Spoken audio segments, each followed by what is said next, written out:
አባት ይከበራል፣ ይለመናል። ከፈጣሪ በታች የምናያቸው አባቶቻችን ለምን ይረሸናሉ? አይታችኋል። አሁን ባለፈው ምእመናን መንበሩን ተሸክመው ሲሄዱ አይታችኋል። ለማሽሽ ለሃይማኖታችን ካህን ያልቀደመ ማን ይቀደም? ምእመኑ ስለ እምነቱ ይሞታል፣ ይሰደዳል፣ ይንገላታል። አብያተ ክርስቲያናት ሲቃጠሉ በታሪካችን ውስጥ እነዚህ ታላላቅ ገዳማት አድባራት ለምን አልተናገርም ይሉኛል። አልናገርም፣ እባካችሁ ተውኛው። ያ የክርስቶስ ደሙ የፈሰሰለት ሰው በእምነቱ በሃይማኖቱ ተለይቶ የቀን ጉዳይ ነው። አትግደሉን አንልም። አትግደሉን ተብሎ ጥያቄ የለም። ዲፌንድ እናረጋቸዋለን። ዲፌንድ ብቻ አይደለም፣ ለፍርድ ትቀርባላችሁ። ይድረስ የሰውን ደም በገንዘብ ለመግዛት የምትሞክሩ ቀሚስ ለባሾች አሉ። ወንድሞቻችን የገደሏቸው ኦሮሞዎች ናቸው ብላችሁ ሰላማዊ ሰልፍ ውጡ። ከዚያ በኋላ እኛ 120 ሚሊዮን ብር በቤተ ክርስቲያኑ አካውንት እናስገባላችኋለን። ቤተ ክርስቲያናቸውንም ካቴድራል እንሰራለን። ይህን ካላደረጋችሁ ግን እናንተንም እድሜ ልካችሁን ስታኩ ትኖራላችሁ፣ እኛም ደግሞ እናሳስራችኋለን። ሰላም ጤና ይስጥልን ውድ የቃል ሚዲያ ቤተሰቦች እንደምን ቆያችሁ? እግዚአብሔር ሰላም ከሁላችን ጋር ይሁን እያልን ወቅታዊና አዳዲስ መረጃዎችን ይዘን መጥተናል። ቪዲዮውን ከመጀመራችሁ በፊት ላይክ በማድረግ ጀምሩ። እንዲሁም ሐሳብ አስተያየታችሁን የኮሜንት ሴክሽን ላይ ያስቀምጡልን። ቀጥታ ወደ ቪዲዮ እናልፋለን። ሰብስክራይብ ለምንድን ነው የማታደርጉት? ለሃይማኖታችን ካህን ያልቀደመ ማን ይቀደም? እስኪ ይታያችሁ። ነገሩ እኮ ተገለባበጠ። ምእመኑ ስለ እምነቱ ይሞታል፣ ይሰደዳል፣ ይንገላታል። ካህኑ ደግሞ እንጀራ ፍለጋ ይንገላታል። እንጀራ ፍለጋ እረ ስማችን ጠፍቷል። ብዙ መናገር ይችል ነበር። አሁን ግን መናገርን ለምን አልተናገርም ይሉኛል። አልናገርም፣ እባካችሁ ተውኛው። ወደ ስራ እንግባ ካላችሁ እንግባ፣ እንስራ። ምን እንስራ እንበልና እንመካከር። ቤተ ክርስቲያኒቱን እንዴት እናሻግራት ካላችሁ ነው። ስለ ኑሯችን ብቻ ተጨናቂዎች ሆነናል። ለዚህም ነው መናናቆ የተፈጠረ። አብያተ ክርስቲያናት ሲቃጠሉ በታሪካችን ውስጥ እነዚህ ታላላቅ ገዳማት አድባራት ክፎች ተነስተው ሲያቃጥሏቸው እኔም አብሬ ብለው እኮ እየገቡ የተቃጠሉ ወገኖች አሉ። መሰረቷ ጸንቶ ሲኖር ነው። መሰረቷ እየተናጋ ክብሯ እየተነካ እዚህ ግቡ በማይባሉ ዘመን በወለዳቸውና በፈጠራቸው እየተሰቃየች አይታችኋል። አሁን ባለፈው ምእመናን መንበሩን ተሸክመው ሲሄዱ አይታችኋል። ለማሽሽ መንበር ተሸክመው የሞቱት ሞተው የተረፉት ተርፈው ሕይወታቸውን ለመደበቅ ለመሸሸግ ሳይሆን የእግዚአብሔርስ ክብር እንዴት ይነካል ብለው አይተናቸዋል።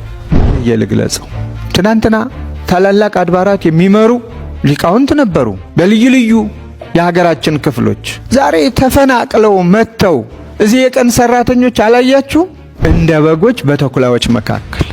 ዛሬ በዘመናችን ሁለቱም ሰልጥነዋል። ክፉ ሰዎችም ክፋታቸው ጨምሯል። ክፎች የምንላቸው የክፉ ክፎች ሆነዋል።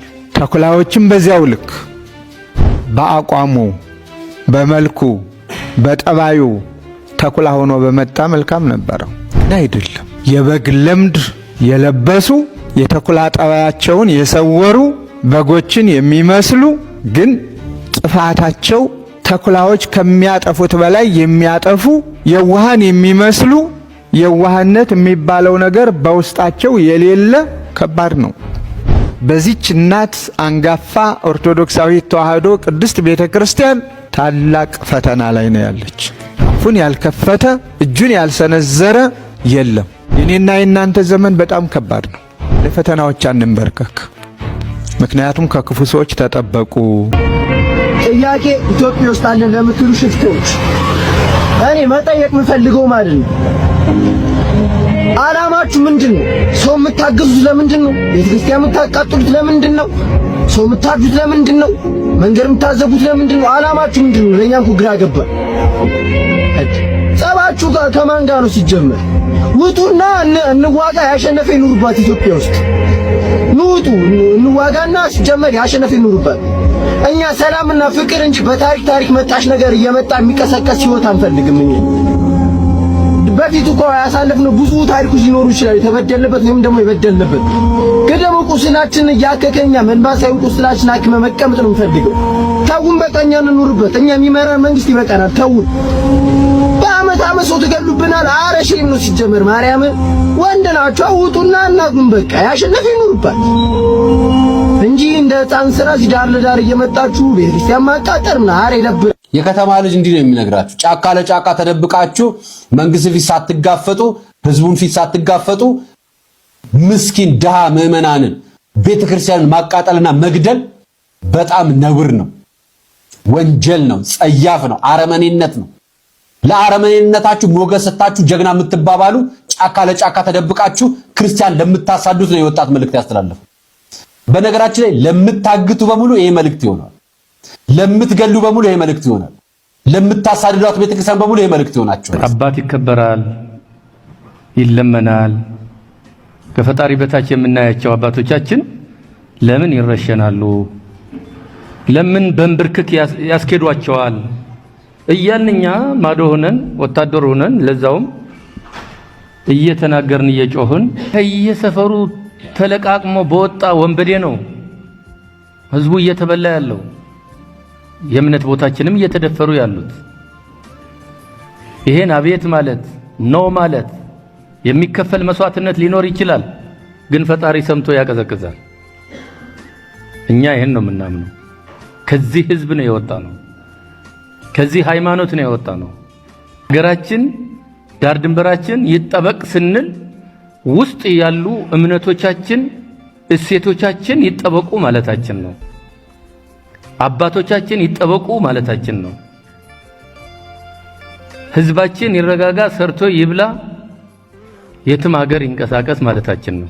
አንቀጥቅጣ የምትገሪ ኢትዮጵያን ታውቋታላችሁ። በአማራነታቸው ከመጅልስ የምታወጥ ኢትዮጵያን ታውቋታላችሁ። በሃይማኖት ጣልቃ የሚገባ ወሮ በላ የመንግስት ስርዓት ያለባትን ሀገር ታውቋታላችሁ። በስመ አብ ወወልድ ወመንፈስ ቅዱስ አሐዱ አምላክ አሜን። በመላው ዓለም ያላችሁ ክርስቲያኖች፣ የኢትዮጵያ ኦርቶዶክስ ተዋሕዶ ቤተክርስቲያን እምነት ተከታዮች እንግዲህ ሁሉን ማድረግ የሚችልና ሁሉን መፈጸም የሚችል ለመንጋው እረኛ የእስራኤል ጠባቂ ክርስቶስ ቀንና ሰዓት አለው። ይሄ ሁሉ የሚፈጸመውን ድራማና ይሄ ሁሉ የሚፈጸመውን ግድያ የትጋ ችግሩ እንዳለ ማን እንደሚያስፈጽም እናውቃለን። አንድ ዛፍ መኪና ገጨው ተብሎ በሚዲያ የሚነገርለት ሀገር ውስጥ እየኖርን ይሄ ባልሰራው መብራትና ውሃ ባላገኘው ህዝብ ላይ ይሄ ሁሉ ጭካኔ ማስፈጸም ማለት በእውነት ችግሩ የትጋ እንዳለ ሁሉም ሰው ጠንቅቆ ያውቃል። መስቀል ኃይልን ነው የተባለው። መስቀል ቤዛነ ነው። መስቀል ኃይል ነው። ያ የክርስቶስ ደሙ የፈሰሰለት ሰው በእምነቱ በሃይማኖቱ ተለይቶ በብሔሩ ተለይቶ ይጠቃ ያለቀ ያለ ሰው የቀን ጉዳይ ነው። አትግደሉን አንልም። አትግደሉን ተብሎ ጥያቄ የለም። ዲፌንድ እናረጋቸዋለን። ዲፌንድ ብቻ አይደለም፣ ለፍርድ ትቀርባላችሁ። ፈራጁም የላይኛው ፈራጅ አለ፣ የምድርም ፈራጅ አለ። ዛሬ እናንተ ተደራጅታችሁ ከላይ ትእዛዝ እየተሰጣችሁ በሙሉ አጥፉ ንጹሃንን የታጠቀ እኮ አለ። አገር ውስጥ እኮ የታጠቀ አለ። የታጠቀ አገር ውስጥ አለ። ጠመንጃ የያዘ እኮ አገር ውስጥ ያለ።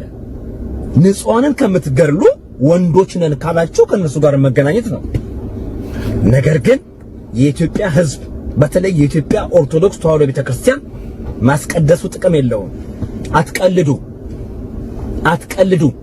ማስቀደስ መቀደስ የሚኖረው ሀገር ስትኖር ሕዝብ ሲኖር ነው።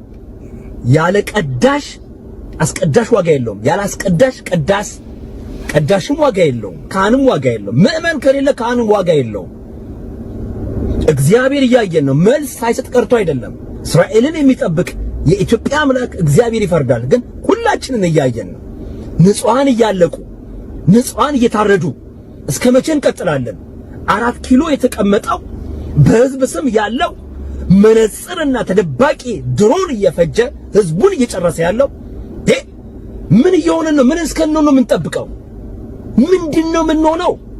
ሰው እያለቀ፣ ሰው እየተፈናቀለ፣ ሰው እየሞተ፣ ሰው እየታረደ አይሆንም። ምን በላውም አይወርድም፣ ምን ጠጣውም አይወርድም፣ አንጀት ላይ አይወርድም። ስንቱ በግፍ እየታለቀ ኢትዮጵያ እንደዚህ እየሆነች የወንዶች ሀገር አይደለች እንዴ?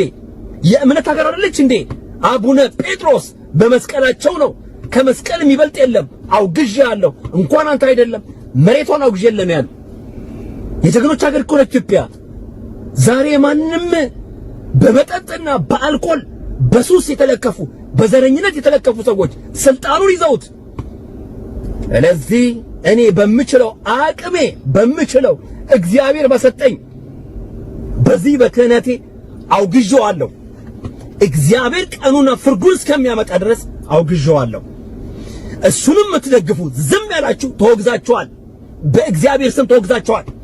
ወገናችሁ እንዲያለቀ፣ ወገናችሁ ታርዶ፣ ወገናችሁ ደሙ ፈሶ ስፓልት ላይ ሚኖረው አቶ አብዶ ቁጭ ያላችሁ የቤተ ክርስቲያን አባቶች በሙሉ በኔ በታናሽ ልጃችሁ በኔ ስም ተወግዛችኋል።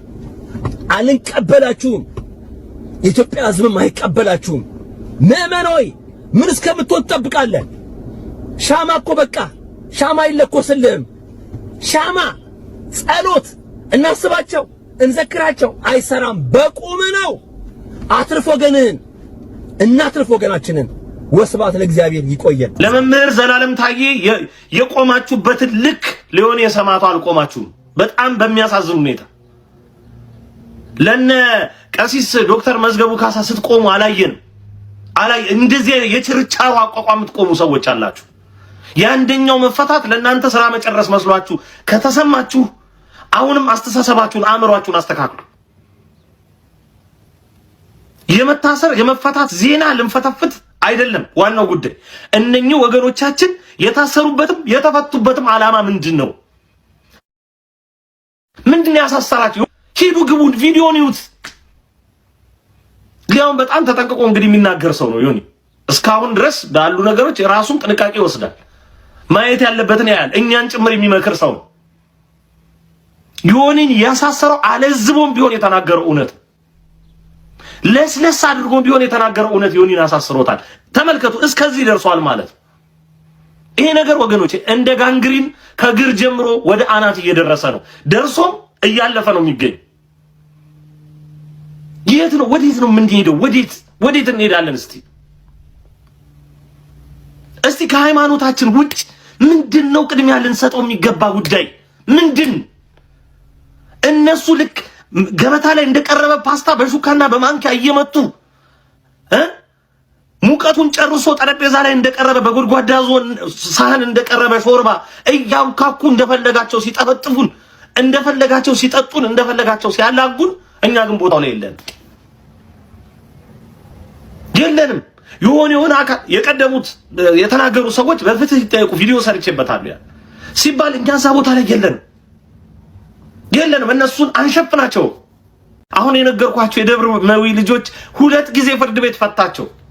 መደበኛው ፍርድ ቤት መጀመሪያ ፈታቸው፣ ይግባኝ ሰሚ ሁለተኛ ፈታቸው። አልፈቷቸውም እስካሁን። ለምን ሲባል ከበላይ በመጣ ትዕዛዝ ፍርድ ቤት በፊት እንኳን ፍርድ ቤት ተናገረ ተብሎ ድንጋጤ ይሆን ነበር። ሰበር ሰሚ ችሎት እንዳታመጡ ብሏቸዋል።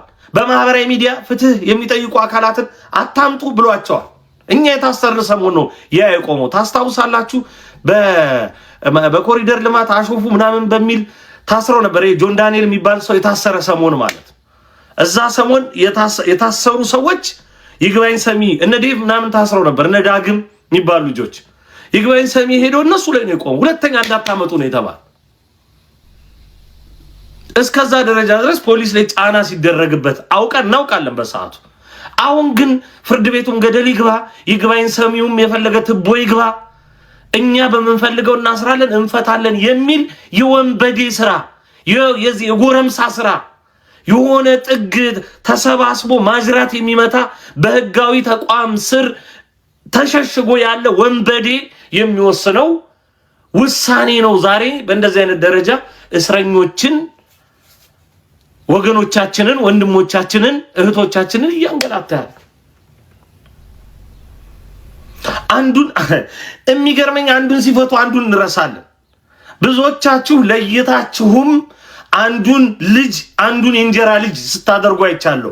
አንዱን እናት አንዱን የእንጀራ እናት ስታደርጉ አይቻለሁ። እውነት ለመናገር ለመምህር ዘላለም ታዬ የቆማችሁበትን ልክ ሊሆን የሰማቱ አልቆማችሁም።